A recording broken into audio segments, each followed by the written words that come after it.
여러분 반갑습니다. 전도서 말씀 묵상 시간입니다. 인생 무상이라는 말이 있습니다. 많은 분들이 이 말을 인생 헛되고 의미 없고 가치 없고 덧없고 무의미하다, 이런 말을 하고 싶을 때 인생 무상이라는 말을 흔히 씁니다. 하지만 이 무상이라는 속뜻을 살펴보면 꼭 이런 의미로만 쓸 용어는 아니라고 생각을 합니다. 왜냐하면 여러분, 무상하면은 없을 무 늘상자를 씁니다. 그래서 인생 무상하면 인생이라고 하는 것이 늘 그 자리, 그 모습 그대로일 수는 없다, 그것을 의미합니다. 쉽게 말하면 어린아이의 모습, 그리고 청년의 모습, 또 중년의 모습, 노년의 모습이 다 다르다는 겁니다. 그게 무상입니다. 항상 그때의 그 모습일 수는 없다. 그 변화될 수밖에 없다는 거죠. 어린아이로부터 장년, 노년에 이르기까지 변화가 된다. 그것이 무상입니다. 그래서 인생 생애 주기별로 그 사람이 이뤄놓은 업적도 다르고 또 소유도 다르며 그리고 사회적 지위도 달라질 수밖에 없습니다. 그래서 그렇게 달라지고 달라져서 결국 이르는 지점이 노년이고 이제 죽음 앞이기 때문에 그것을 놓고 그렇게 업적을 쌓아 본들 뭐하고 또 높은 지위에 올라간들 뭐하고 또 나이가 들어본들 뭐하냐, 참 살아보니 별거 없더라, 그렇게 해서 결국은 인생을 가치 없다, 의미 없다, 여기까지 결론을 내는데, 여러분 이것은 조금 더 너무 나간 것입니다. 그래서 인생 무상이라는 말을 쓸 때는 우선은 인생이 정말 한 자리에 그대로 있을 수만은 없고, 어린아이 때가 있을 수가 있으면 또 청년이나 장년에 또 노년에 이르기까지 그렇게 이제 변화될 수밖에 없다. 그것을 순리로 받아들여야만 한다. 이걸 우리가 먼저 현실적으로 이렇게 받아들이면 되는 것입니다.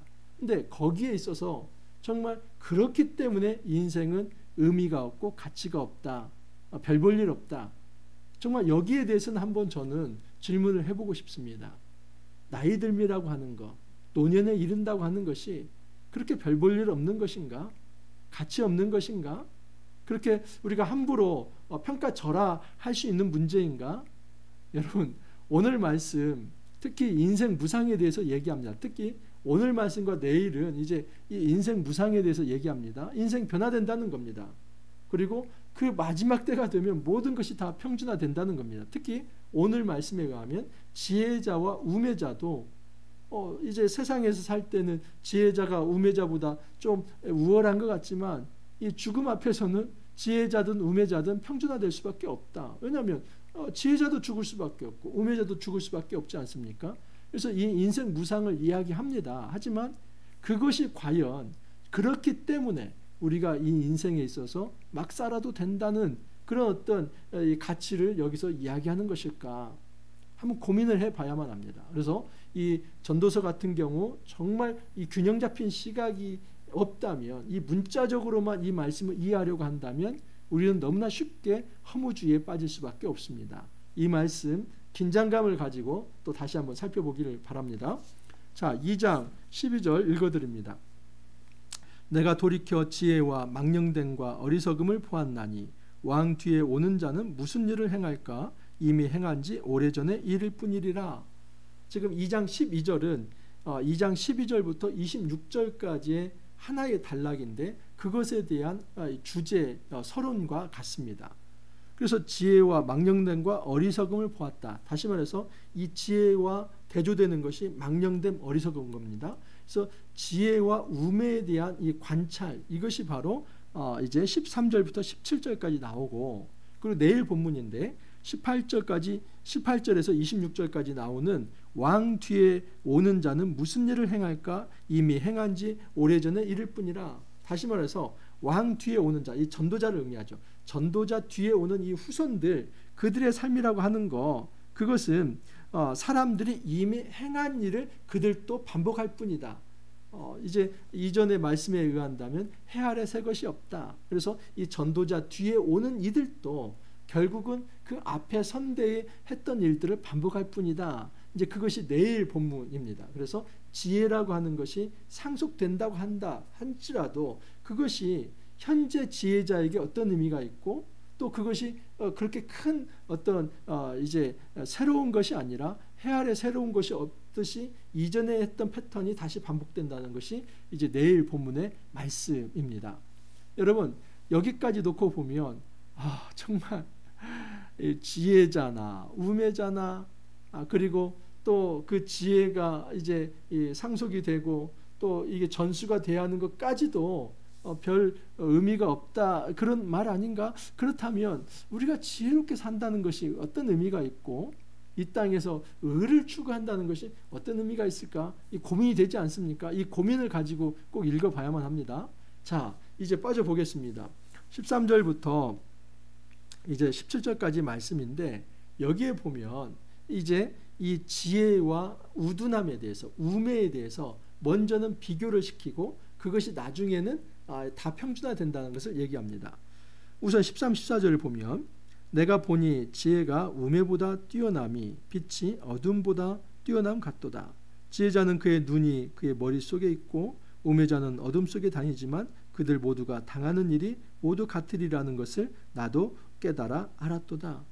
우선 이 지혜와 우매에 대해서 지금 분명히 이것은 차이가 있고 지혜가 우매함보다도 우월하다는 것을 설명을 합니다. 그래서 지혜가 우매보다 훨씬 뛰어나는데 마치 무엇과 같으냐면 지혜는 빛과 같고 우매는 이제 어둠과 같습니다. 그래서 지혜로운 사람은 그 머릿속에 눈이 있다고 합니다. 그래서 여러분 눈이 있으면 다 보고 이제 걸림돌이 있으면 피해 가고 또 이제 어떤 위험 물체가 있으면 또 그것을 피해 가고 이 눈이 있으면 다 이제 어떤 위기 상황을 그때그때 대처하면서 피해갈 수 있지 않습니까? 이게 지혜자라는 것이죠. 하지만 우매한 자는 어둠 속에 다닌다고 합니다. 좌충우돌이라는 말이 있죠. 그래서 눈 감고 다니는 거나 마찬가지입니다. 눈 감고 다니면은 그냥 이곳에 부딪히고 저곳에 부딪히고 상처나고 이게 우매하다는 것이죠.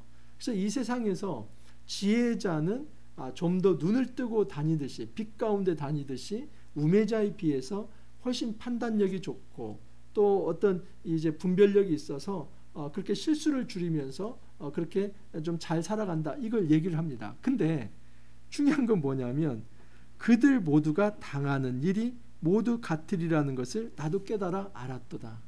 근데 이렇게 지혜자가 우매자보다도 더 우월한 것 같지만 마지막에 당할 일을 보니까 그들은 똑같은 일을 당한다는 것입니다. 궁극적으로 무엇을 의미합니까? 죽음이죠. 지혜자가 우매자보다도 이 땅을 살아가면서 더 지혜롭게 사는 것 같지만은 죽음 앞에서는 그 지혜자나 우매자나 똑같이 죽는다 이런 의미입니다. 자, 이것이 인생 무상을 얘기하는 것이죠. 그래서 15절 이하를 보면 내가 내 마음속으로 이르기를 우매자가 당한 것을 나도 당하리니 내게 지혜가 있었다 한들 내게 무슨 유익이 있으리요 하였도다. 보십시오. 지혜자가 이런 얘기를 합니다. 내 마음속으로 우매자가 당한 것을 나도 당한다. 우매자가 당한 게 뭡니까? 죽음이죠. 그러니까 이 지혜롭다고 해가지고 그 사람이 죽음에 이르지 않는 게 아니라 우매자가 죽는 것처럼 지혜자도 죽는다는 겁니다.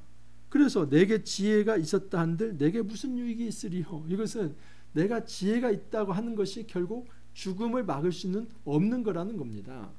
그 다음에 그래서 이것도 헛되도다 헤벨 그러는 것이죠.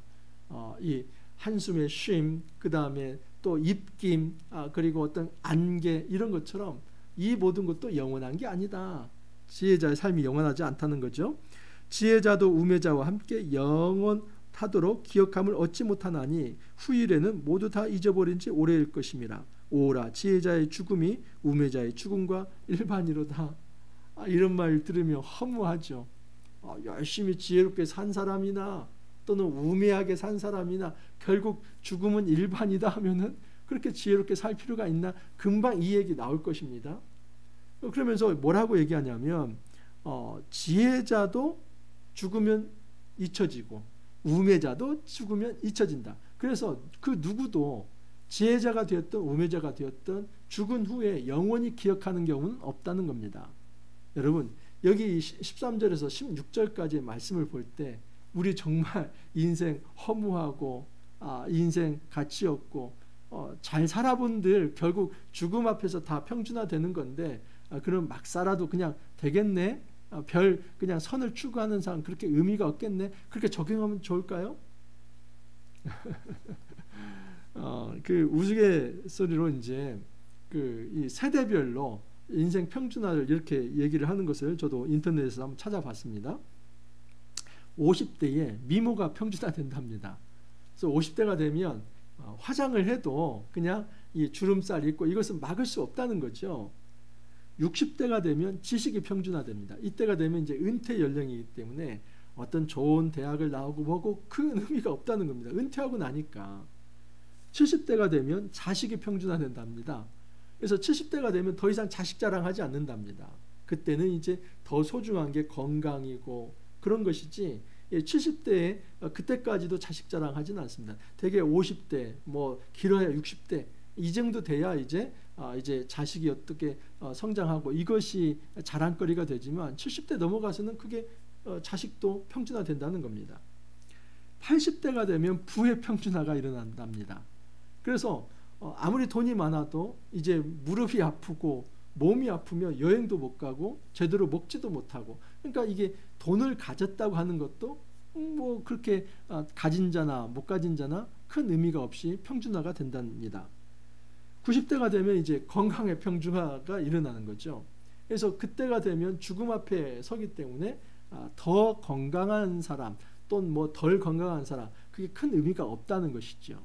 그래서 인생의 평준화 이것을 인생 무상이라는 말로 표현해 볼 수 있을 것 같습니다. 인생은 이처럼 변화무쌍하게 이제 변화가 있다. 근데 정말 그렇기 때문에 인생은 가치 없는 것일까? 이 질문에 대해서는 꼭 생각해 봐야만 합니다. 여러분 성경을 해석할 때 서술과 규범이라고 하는 이것을 꼭 나누어야만 합니다. 그래서 어떤 본문은 서술이고 어떤 부분은 규범입니다. 여러분 오늘 본문 같은 경우는 이것은 내일 본문도 마찬가지지만 서술입니다. 그것은 지금 뭐 예수 믿는 사람이든지 예수 믿지 않는 사람이든지 뭐 여호와 신앙이 있든지 여호와 신앙이 없든지 모든 사람이 상식적으로 생각할 수 있는 것을 서술한 것입니다. 잘 연구해 봤더니 우매한 사람도 지혜로운 사람도 결국 죽음 앞에서는 그 죽음을 피할 수 없다. 이것은 현실 아닙니까? 그 현실을 서술한 것입니다. 그러면 그 서술을 그렇기 때문에 우리는 인생 막 살아도 된다. 그렇게 적용해도 될까요? 여러분 잠언서 제가 이 서술과 규범을 얘기할 때 잠언서를 가지고 제가 이제 강의할 때 말씀을 드린 적이 있습니다. 잠언서 17장 8절에 보면 뇌물은 그 임자가 보기에 보석 같은즉 그가 어디로 향하든지 형통하게 하느니라. 언뜻 보면 뇌물 예찬론입니다. 그래서 뇌물이라고 하는 것이 보석 같아서 그걸 잘 쓰면 그 사람 형통하고 성공할 수 있다. 이거 서술입니까? 규범입니까? 서술이죠. 일부 어떤 사람들이 세상을 살아가면서 이렇게 뇌물을 써가지고 승승장구한 경우가 있다는 겁니다. 이것은 서술을 한 것입니다. 하지만 규범은 그 다음입니다. 17장 23절을 보면 악인은 사람의 품에서 뇌물을 받고 재판을 굳게 하느니라. 이게 규범입니다. 그래서 이 뇌물을 받고 재판을 굳게 하는 자, 그렇게 뇌물을 받아들이는 사람, 그 사람은 악인이라고 규정을 하는 것입니다. 그래서 어떤 한 본문, 한 문자만을 놓고 그것만을 가지고 이렇기 때문에 나도 이것을 본받아야 한다. 이것은 성경을 굉장히 좁게 보는 것이고 잘못 해석하는 것입니다. 그래서 성경 안에서는 전도서 안에도 해답이 있습니다. 예를 들어서 전도서 12장 1절 2절 말씀을 제가 한번 읽어드립니다.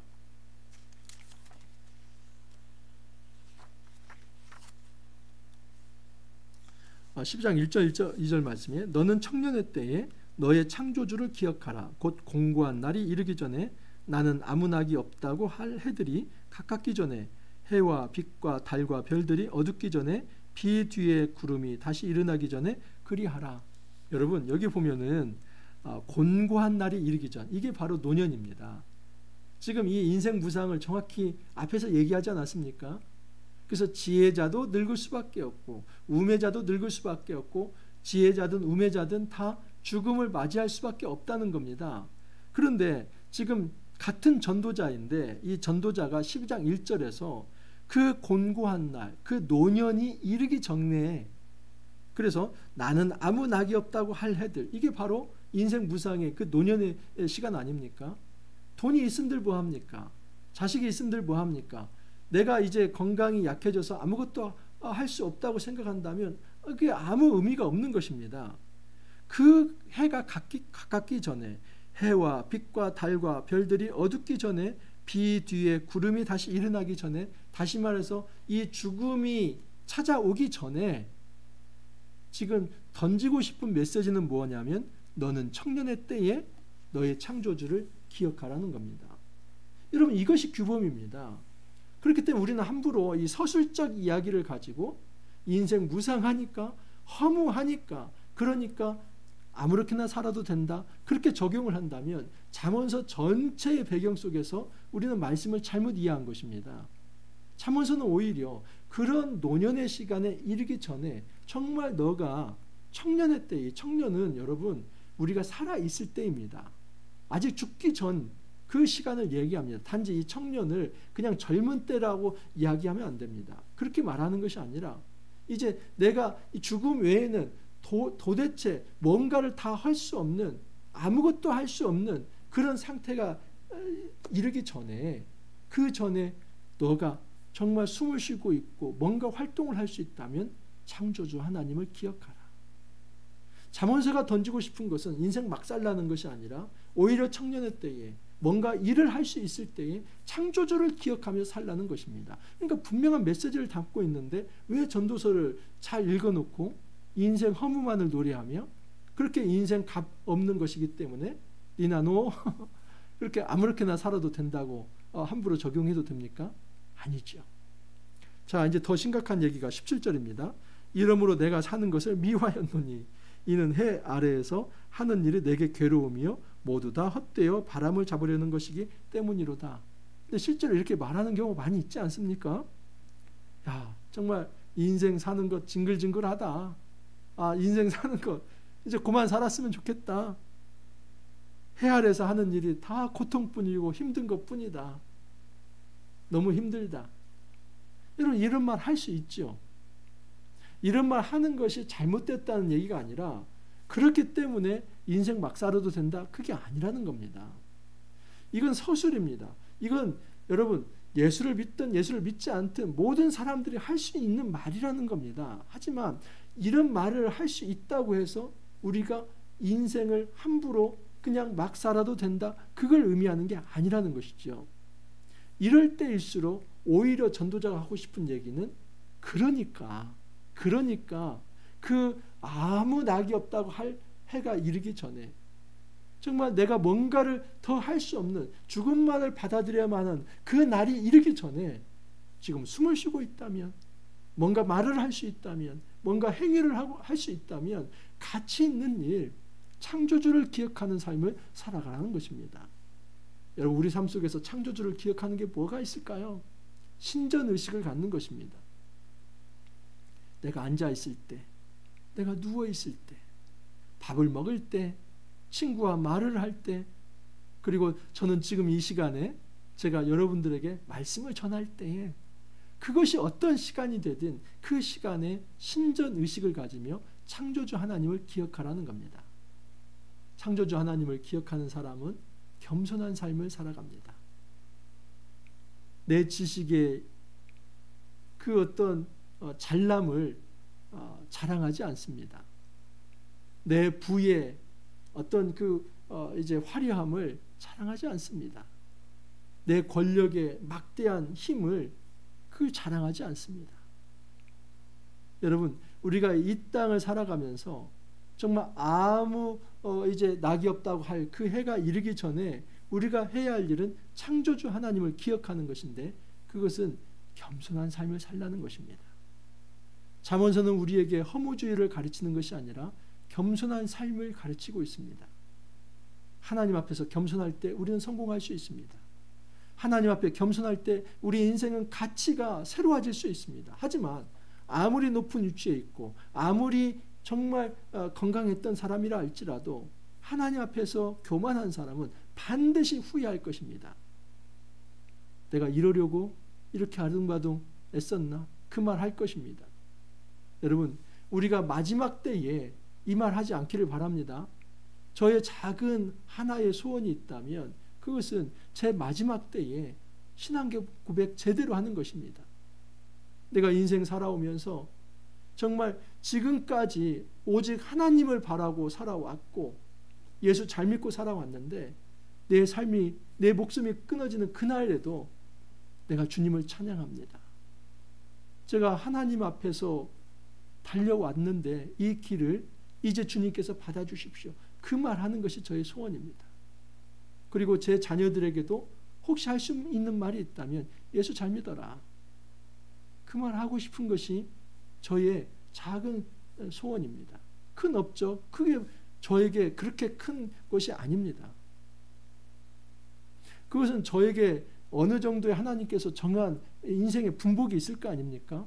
사역도 사역의 어떤 그 규모 하나님이 다 정해주시는 대로 그만큼 하는 것이지 거기에 대한 큰 욕심 없습니다. 하지만 저에게 있어서 일념이 있다면 마지막 순간에 내가 주님을 배신하지 않고 내 신앙을 그렇게 배신하지 않고 마지막 순간까지 믿음을 고백하면서 그 믿음을 자녀들과 또 후배들에게 전달해 주고 싶은 것입니다.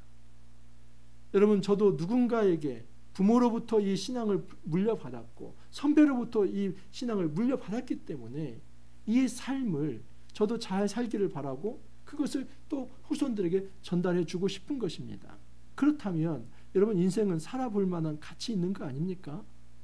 함부로 우리는 인생 무상을 정말 잘못된 적용으로 그렇게 인생을 값없는 것으로 만들지 않았으면 좋겠습니다. 죄송합니다. 어제부터 엊그제 계속 제가 잠언 강의를 예전에 한 2달 했기 때문에 입에 잠언이 붙었습니다. 그래서 이해하시기 바랍니다. 이 전도서에서 주려고 하는 이 주제는 절대 그것이 아닙니다. 오히려 이 전도서에서 정말 인생이 그렇게 무상하다는 것을 발견했다면 그 날이 이르기 전에 그 노년에 그 하나님을 만나는 그거 외에는 더 이상 어떤 것도 할 수 없는 그 해가 이르기 전에 바로 우리가 숨 쉴 때에 우리가 하나님을 기억하며 그 창조주 하나님 옆에 겸허하게 정말 주님이 주시는 사명을 의미 있고 가치 있게 잘 이루며 살아갈 수 있기를 간절히 소망합니다. 기도합니다. 주님 감사합니다. 전도서를 통해서 참 인생이 무상하다는 거 생각해 보았습니다. 태어날 때 다르고 또 청년의 때에 다르며 그리고 노년에 이를 때에 인생은 달라질 수밖에 없습니다. 지혜자든 우매자든 죽음 앞에서 절대 정말 그 죽음을 이제 거부할 수도 없고 순리로 받아들일 수밖에 없다는 것을 저희들에게 가르쳐 주셨습니다. 하지만 정말 이런 인생 무상 속에서 인생이 가치 없다고 생각하며 우리가 함부로 막 살아도 된다는 그것은 아니라는 것을 또 알게 되었습니다. 주님, 우리 삶 속에서 정말 인생이 무상할수록 더욱더 창조주 하나님을 기억하는 의미 있고 가치 있는 삶을 우리가 추구해 나갈 수 있도록 은혜를 더하여 주옵소서. 주님 감사하옵고 예수님 이름으로 기도하옵나이다. 아멘. 여러분, 전도서 말씀 우리가 잘 묵상해야만 합니다. 잘못 묵상하면 이 엉뚱한 길에 빠져듭니다. 함부로 우리가 인생 더덥다는 것을 합리화하기 위한 그런 말씀으로 적용하지 마시고 오히려 그 서술적 본문들이 있을 때 더 창조주 하나님을 기억하라는 그 큰 틀에서 이 전도서를 잘 묵상할 수 있기를 바랍니다. 오늘 하루도 여러분 화이팅 하시고 또 내일 찾아뵙도록 하겠습니다. 감사합니다.